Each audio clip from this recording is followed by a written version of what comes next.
walked down the trail on a cold gray day.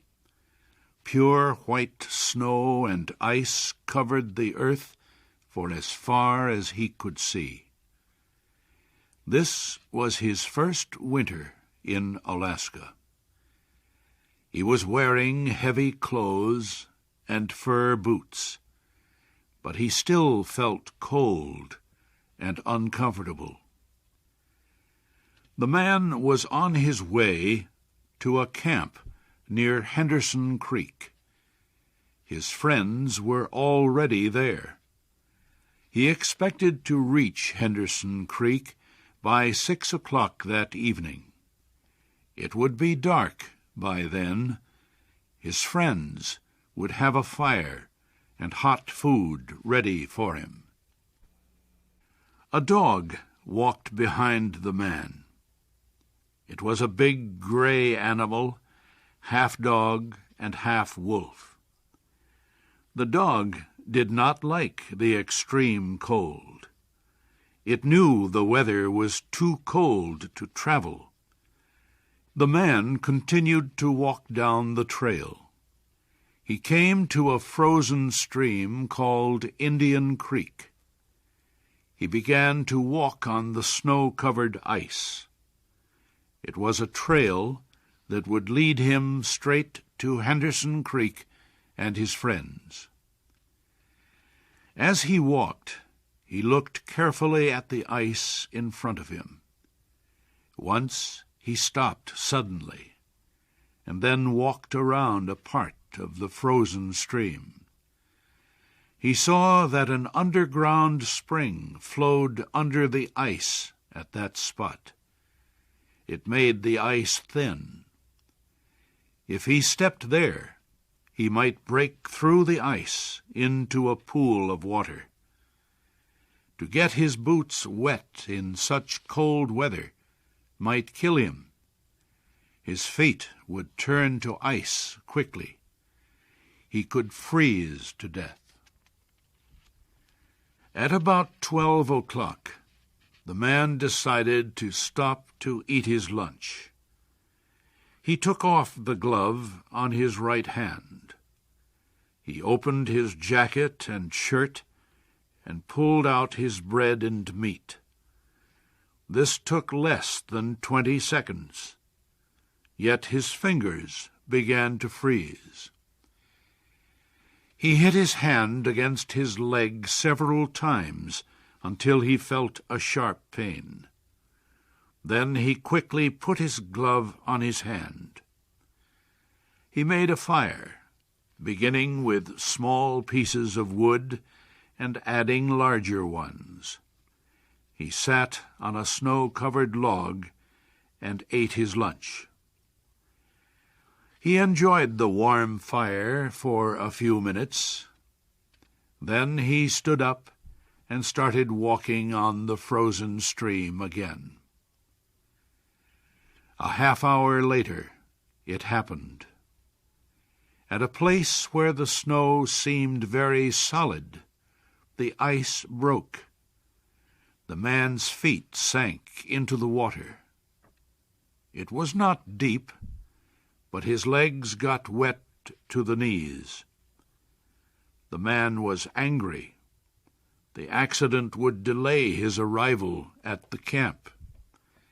He would have to build a fire now to dry his clothes and boots. He walked over to some small trees. They were covered with snow. In their branches were pieces of dry grass and wood left by floodwaters earlier in the year. He put several large pieces of wood on the snow under one of the trees. On top of the wood he put some grass and dry branches. He pulled off his gloves, took out his matches, and lighted the fire. He fed the young flame with more wood. As the fire grew stronger, he gave it larger pieces of wood. He worked slowly and carefully. At 60 degrees below zero, a man with wet feet must not fail in his first attempt to build a fire. While he was walking, his blood had kept all parts of his body warm. Now that he had stopped, cold was forcing his blood to withdraw deeper into his body. His wet feet had frozen. He could not feel his fingers. His nose was frozen too. The skin all over his body felt cold. Now, however, his fire was beginning to burn more strongly. He was safe. He sat under the tree and thought of the old men in Fairbanks. The old men had told him that no man should travel alone in the Yukon when the temperature is 60 degrees below zero. Yet here he was. He had had an accident. He was alone. And he had saved himself. He had built a fire. Those old men were weak, he thought. A real man could travel alone. If a man stayed calm, he would be all right. The man's boots were covered with ice. The strings on his boots were as hard as steel. He would have to cut them with his knife. He leaned back against the tree to take out his knife. Suddenly, without warning, a heavy mass of snow dropped down. His movement had shaken the young tree only a tiny bit, but it was enough to cause the branches of the tree to drop their heavy load. The man was shocked. He sat and looked at the place where the fire had been. The old men had been right, he thought. If he had another man with him, he would not be in any danger now. The other man could build the fire. Well, it was up to him to build the fire again. This time he must not fail. The man collected more wood. He reached into his pocket for the matches, but his fingers were frozen. He could not hold them. He began to hit his hands with all his force against his legs. After a while, feeling came back to his fingers. The man reached again into his pocket for the matches. But the tremendous cold quickly drove the life out of his fingers. All the matches fell onto the snow. He tried to pick one up, but failed. The man pulled on his glove and again beat his hand against his leg. Then he took the gloves off both hands and picked up all the matches. He gathered them together. Holding them with both hands, he scratched the matches along his leg. They immediately caught fire. He held the blazing matches to a piece of wood. After a while, he became aware that he could smell his hands burning. Then he began to feel the pain. He opened his hands, and the blazing matches fell onto the snow. The flame went out in a puff of gray smoke. The man looked up.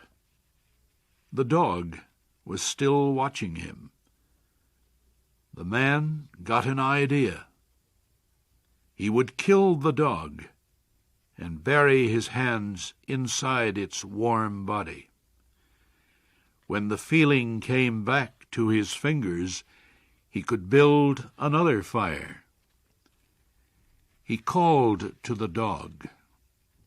The dog heard danger in the man's voice. It backed away. The man called again. This time the dog came closer. The man reached for his knife, but he had forgotten that he could not bend his fingers. He could not kill the dog because he could not hold his knife. The fear of death came over the man. He jumped up and began to run. The running began to make him feel better. Maybe running would make his feet warm. If he ran far enough, he would reach his friends at Henderson Creek. They would take care of him.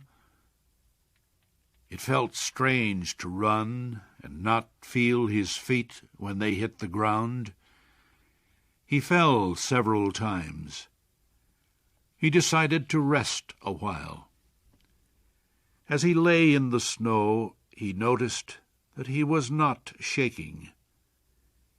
He could not feel his nose, or fingers, or feet. Yet he was feeling quite warm and comfortable.